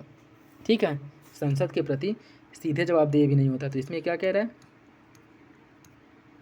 इसमें क्या कहा जा रहा है कि वह कौन सा विकल्प इसमें से सही है? वह संसद की एक अधिकारी नहीं है पर राष्ट्रपति के अधीन एक अधिकारी, ये बात बिल्कुल गलत है। वह एक स्वतंत्र संवैधानिक प्राधिकारी है जो सीधे संसद के प्रति जवाबदेह नहीं होता है। ठीक है, तो ये बात आपका सही है, दूसरा सही हो जाएगा, पहला गलत है। अल्पसंख्यक शब्द की भारत के संविधान में परिभाषित नहीं किया गया है। अल्पसंख्यक आयोग संवैधानिक निकाय नहीं है। कौन सा विकल्प इसका सही है? इसका सही आंसर हो जाएगा ऑप्शन बी, दोनों विकल्प सही हैं, आर्य की सही व्याख्या करता है। ठीक है, 103वें संविधान संशोधन द्वारा संविधान बनाने की संस्तुति की गई थी। ठीक है, और 103वें संविधान संशोधन जो अभी वर्तमान समय की अगर स्थिति देखिए तो अल्पसंख्यक आयोग को जो है संवैधानिक दर्जा प्राप्त हो चुका है। ठीक है, वर्तमान समय में। कृषि लागत और मूल्य आयोग CACP के बारे में देखिए, कृषि मूल्यों का स्थिरीकरण, कृषकों के लिए सार्थक वास्तविक आय स्तरों का सुनिश्चय करना, लोक वितरण पद्धति के माध्यम से उपभोक्ताओं को आवश्यक कृषि मूल्य उचित दरों पर उपलब्ध करवाकर उन्हें हितों की रक्षा करना, कृषकों के लिए अधिकतम मूल्य का सुनिश्चय करना। कौन सा विकल्प इसका सही है? कूट के हिसाब से आपको सही आंसर का चयन करना है। इसका सही आंसर हो जाएगा ऑप्शन ए, 1, 2, 3 सही है, चौथा गलत है। ठीक है, चौथा गलत है। देखिए, लोक वितरण पद्धति के माध्यम से उपभोक्ताओं को आवश्यक कृषि मूल्य उचित दरों पर उपलब्ध करवाकर उन्हें उनके हितों की रक्षा कर जाती है। ठीक है, न कि किसानों की। नेक्स्ट देखिए, भारत के संविधान के अनुसार कोई भी ऐसा व्यक्ति जो मतदान के लिए योग्य है किस राज्य में 6 माह के लिए मंत्री बनाया जा सकता है, और तब भी जबकि वह उस राज्य के विधानमंडल का सदस्य नहीं है। लोक प्रतिनिधित्व अधिनियम 1951 के अनुसार कोई भी ऐसा व्यक्ति जो दांडिक अपराध के अंतर्गत दोषी पाया गया है और जिसे 5 वर्ष के लिए कारावास का दंड दिया गया है, चुनाव लड़ने के लिए अस्थायी तौर पर निर्भर हो जाता है, भले ही वह कारावास से मुक्त हो चुका हो। कौन सा विकल्प इसका सही होगा? इसका जो सही आंसर है वो हो जाएगा ऑप्शन ए, पहला सही है, दूसरा गलत है। पहला सही हो जाएगा, दूसरा गलत है। ठीक है, देखिए इसके बारे में अगर हम बात करें तो जेल से छूटने के बाद चुनाव लड़ने के लिए निम्नलिखित में से किसी अपराध में दोषी पाए जाने पर 6 साल की अवधि के लिए अयोग्य घोषित किया जाता है, न कि हमेशा के लिए। ठीक, तो सही आंसर इसका ये हो जाएगा। निम्नलिखित कथनों पर विचार किया। भारत के संविधान में 22 भाग हैं, 390 अनुच्छेद हैं। भारत के संविधान में 9वीं, 10वीं, 12वीं अनुसूचियों को संविधान संशोधन के माध्यम से जोड़ा गया था।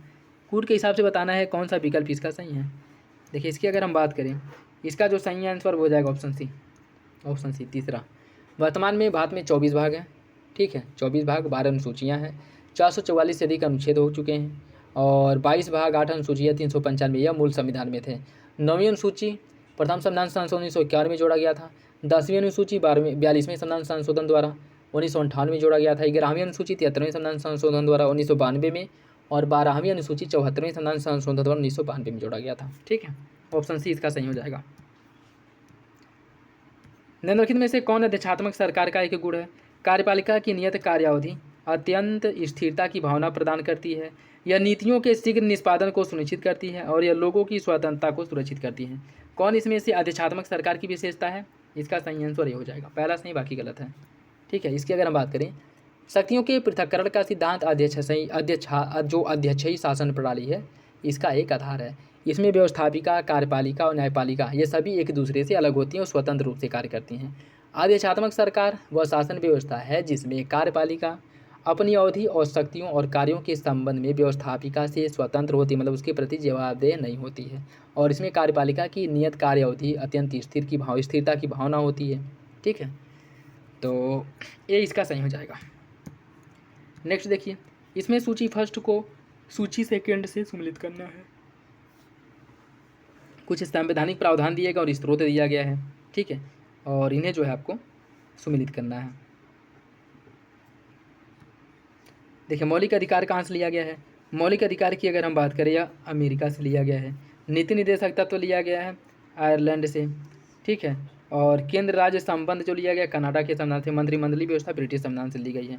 तो इसका जो सही आंसर है वो हो जाएगा आपका 4, 3, 1, 2 ऑप्शन डी, ऑप्शन डी इसका सही है। नेक्स्ट देखिए, भारतीय राजनीतिक व्यवस्था की प्रकृति में निरंतरता एवं परिवर्तन के तत्व मूर्त रूप से पाए जाते हैं। भारतीय राजनीतिक व्यवस्था में निम्न राजनीतिक तार्क शैलियाँ जो कार्यशैलियाँ हैं जैसे कि आधुनिकता शैली, परंपरागत शैली और संत शैली के तत्व भी देखने को मिलते हैं। सही आंसर क्या है, सही आंसर ये हो जाएगा, दोनों विकल्प सही, आगे की सही व्याख्या करता है। प्रकृति के ज्ञात बलों को 4 वर्गों में विभाजित किया जा सकता है जैसे कि गुरुत्व, विद्युत चुंबकीय, दुर्बल नाभिकीय बल और प्रबल नाभिकीय बल। उनके बारे में कौन सा विकल्प सही नहीं है। गुरुत्व चारों में सबसे प्रबल है।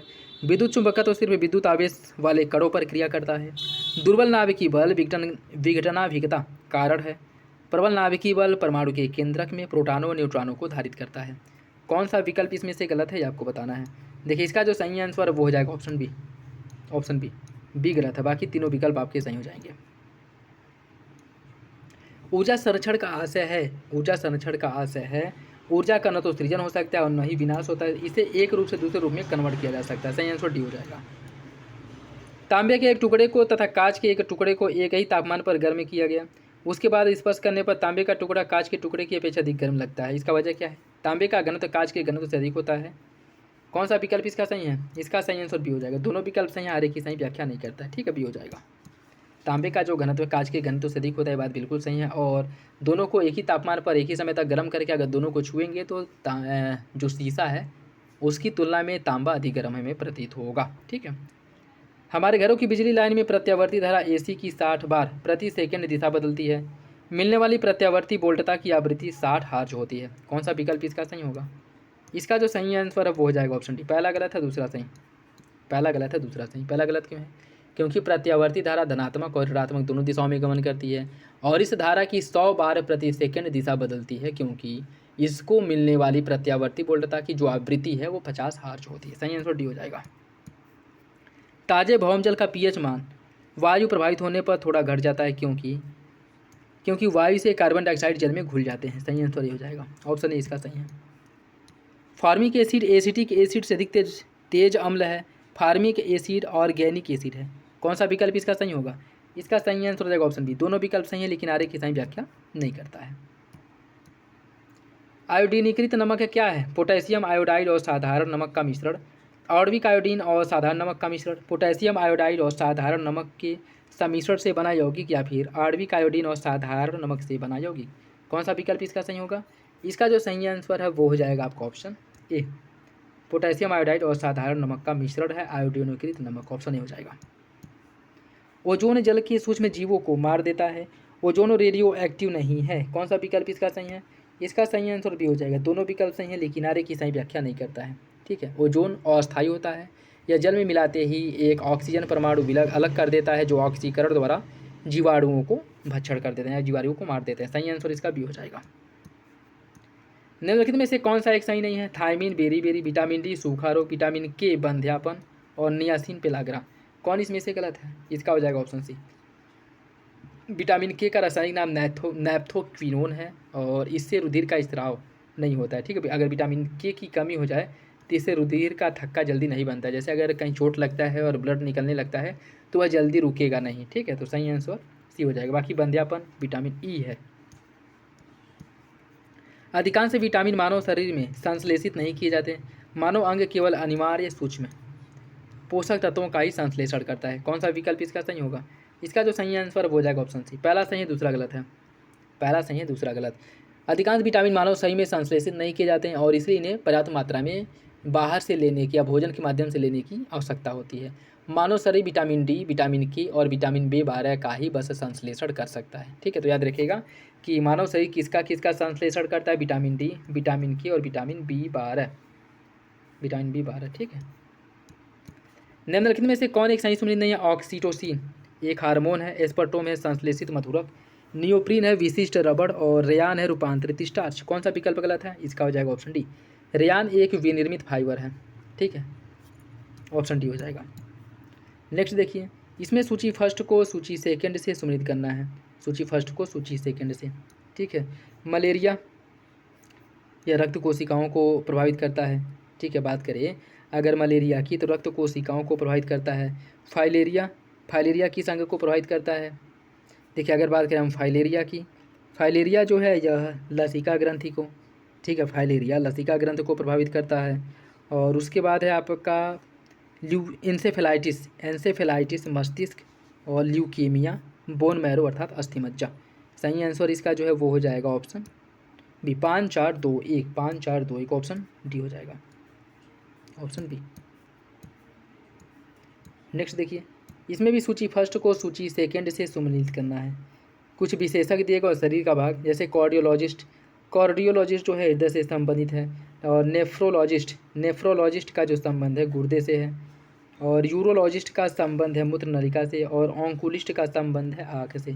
इसका जो सही आंसर 3 4 2 1 ऑप्शन ए हो जाएगा, ऑप्शन ए।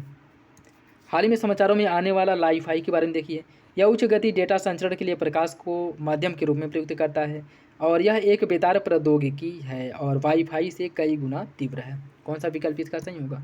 इसका सही आंसर सी हो जाएगा, दोनों विकल्प सही हैं, ऑप्शन सी इसका सही हो जाएगा।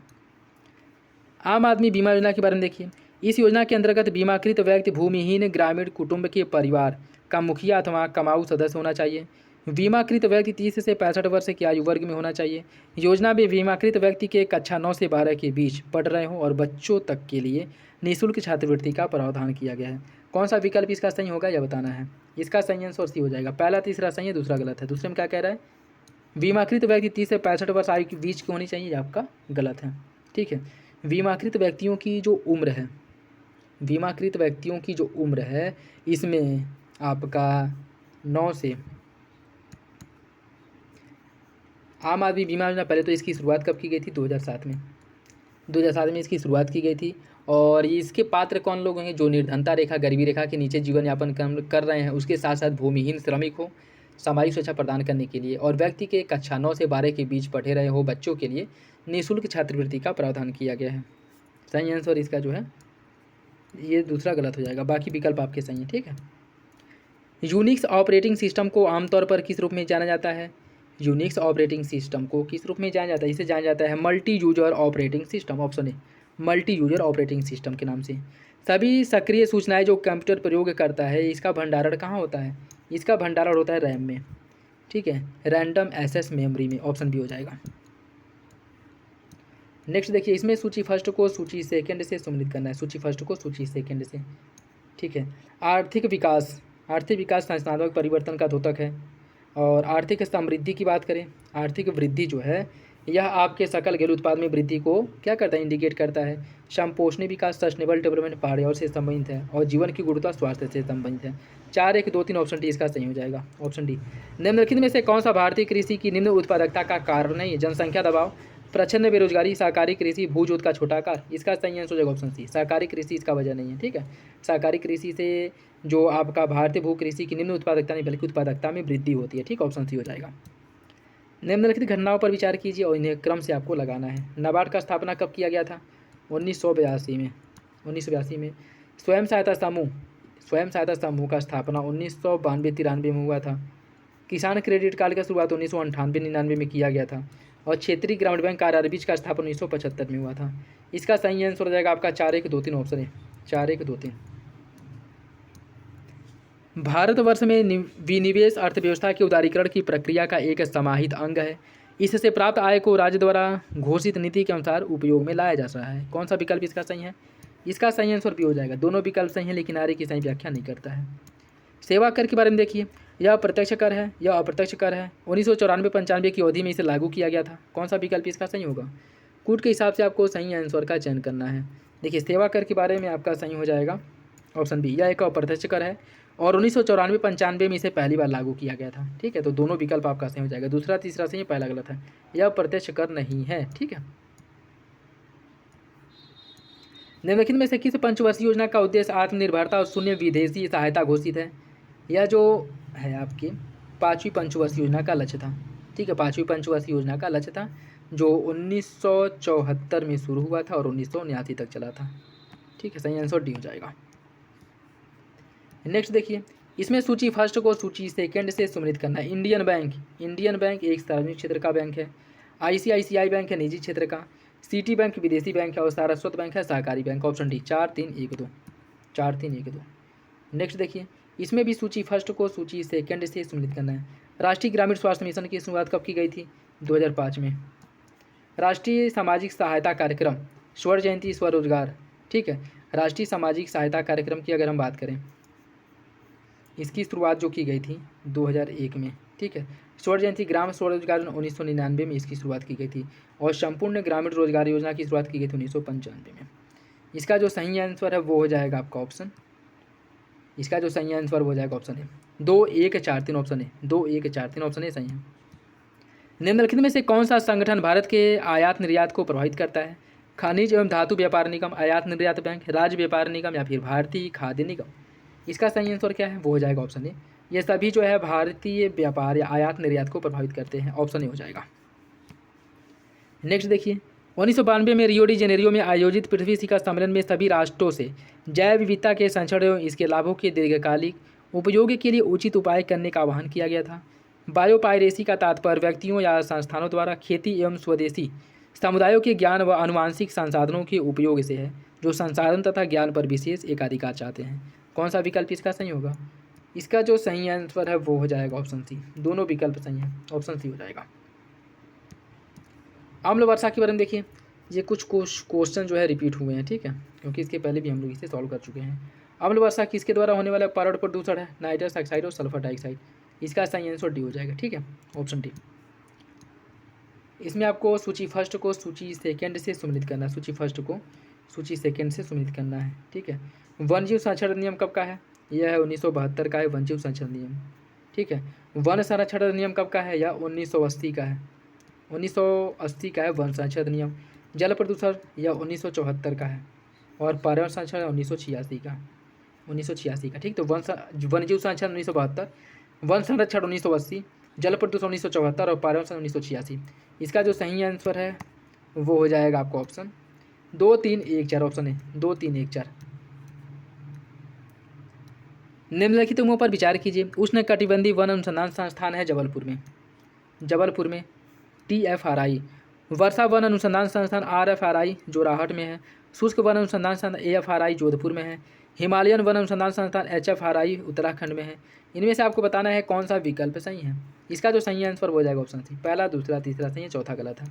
चौथा गलत है। हिमालयन वन अनुसंधान संस्थान, देखिए हिमालयन वन अनुसंधान संस्थान की बात करें तो यह कहाँ पे है? यह आपके उत्तराखंड नहीं बल्कि शिमला में है। ठीक है, ऑप्शन सी। ऋतु जैविकी या घटना विज्ञान से आशय क्या है? पर्यावरणीय परिवर्तन के समय होने वाली पौधों की ऋतुगत गतिविधियों के समय से, पर्यावरणीय परिवर्तन के समय होने वाली जंतुओं की ऋतुगत गतिविधियों के समय से, पर्यावरणीय परिवर्तन से उत्पन्न ऐसी परिस्थितियों की सीमा को अध्ययन जिसे कोई जीवधारी सह सकते हैं, पर्यावरणीय परिवर्तन के कारण विशिष्ट जातियों हेतु निर्मित हुए संक्रमण क्षेत्र। कौन सा विकल्प इसका सही है? ऋतु जैविक से आशय क्या है? यह है आपका पर्यावरणीय परिवर्तन के समय होने वाली पौधों की ऋतुगत गतिविधियों का समय। ठीक है, ऑप्शन ए। ऑप्शन ए इसका सही हो जाएगा। ठीक है, नेक्स्ट देखिए, अम्ल वर्षा के बारे में कौन सा विकल्प सही है? अम्ल वर्षा के लिए मुख्य रूप से सल्फर डाइऑक्साइड और नाइट्रोजन ऑक्साइड प्रदूषण मुख्य रूप से उत्तरदायी है और यह मीथेन उत्सर्जन के समन में मदद करता है। कौन सा विकल्प इसका सही है? इसका हो जाएगा ऑप्शन सी। दोनों विकल्प सही हैं, ऑप्शन सी हो जाएगा। नेक्स्ट देखिए, इसमें सूची फर्स्ट को सूची सेकंड से सम्मिलित करना है। फतेहपुर सीकरी का निर्माण अकबर ने करवाया था। जौनपुर का निर्माण किसने कराया था? इसका निर्माण फिरोज शाह तुगलक ने करवाया था, जौना खां की याद में, अर्थात मोहम्मद बिन तुगलक की याद में। ठीक है, MBT, मोहम्मद बिन तुगलक की याद में। आगरा शहर का निर्माण कराया था किसने? सिकंदर लोदी ने। और जामा मस्जिद का इल्तुतमिश ने। सही आंसर इसका हो जाएगा 3-4-2-1। ऑप्शन ए, ऑप्शन ए इसका सही है। नेक्स्ट देखिए, कुछ जनपद दिया गया और उसका मुख्यालय दिया गया है। इसमें भी आपको सम्मिलित करना है। ठीक है, सूची फर्स्ट को सूची सेकेंड से। ठीक, देखिए अम्बेडकर नगर जो है इसका है आपका अकबरपुर। कानपुर देहात का अकबरपुर माटी है। जालौन इसका कहाँ पे है? जालौन का है।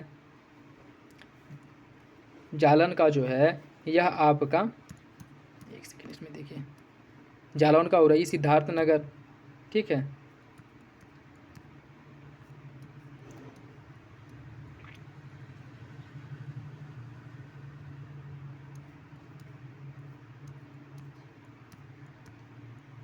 सिद्धार्थ नगर का आपका नौगढ़ है और जॉन जो उसका है उरई है, ठीक है, किसका, जालौन का, ठीक। तो इसका जो सही आंसर है वो हो जाएगा आपका ऑप्शन डी, 3-1-4-2 ऑप्शन डी हो जाएगा।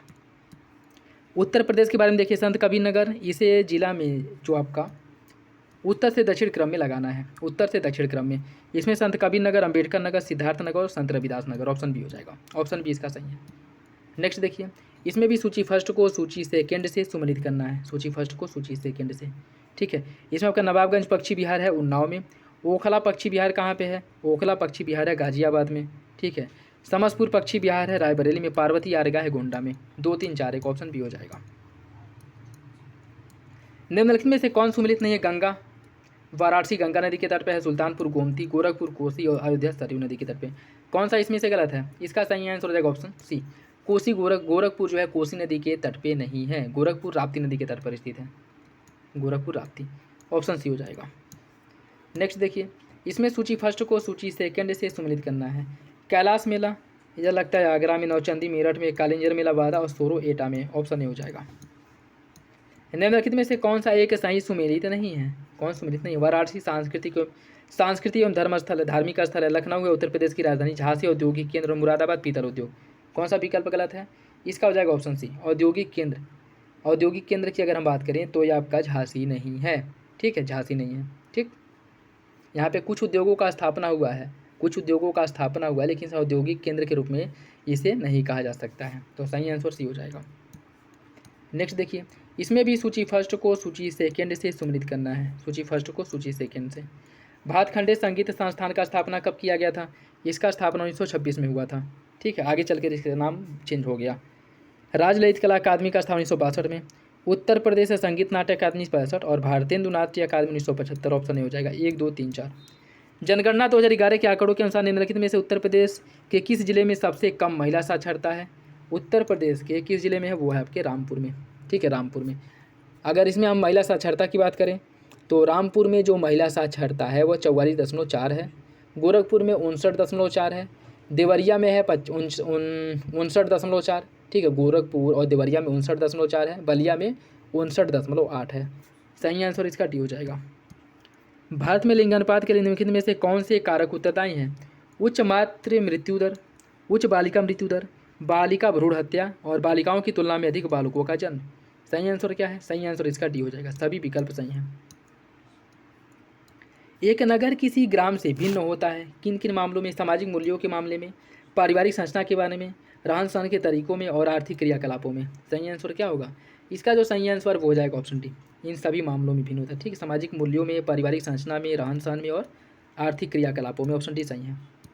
2011 की जनगणना के अनुसार 2011 की जनगणना के अनुसार ग्रामीण जनसंख्या का सबसे अधिक अनुपात किस राज्य में है, ग्रामीण जनसंख्या का सबसे अधिक अनुपात है हिमाचल प्रदेश में, ऑप्शन डी हो जाएगा, ठीक है।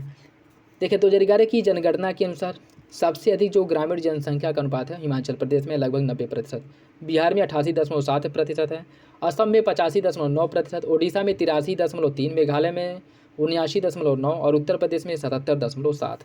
सही आंसर इसका डी हो जाएगा। यह दिए गए विकल्पों में इसमें आपको बताना है कौन किससे सम्मिलित है, मतलब रीजनिंग के क्वेश्चन यहाँ से शुरू हैं, ठीक है।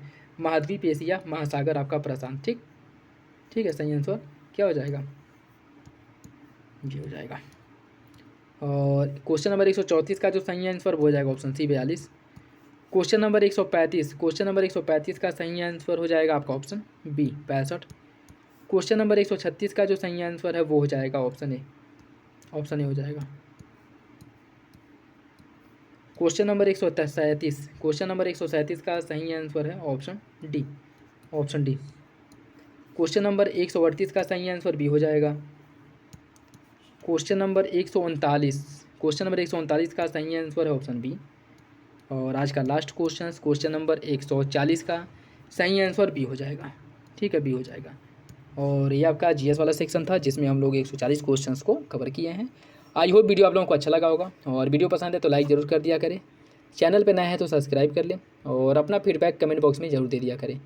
तो चलिए मिलते हैं अगली वीडियो में। बाकी इसका PDF भी आप लोगों को टेलीग्राम चैनल पे प्रोवाइड करा दिया जाएगा, वहाँ से डाउनलोड कर सकते हैं। तो मिलते हैं अगले वीडियो में, तब तक के लिए धन्यवाद, जय हिंद।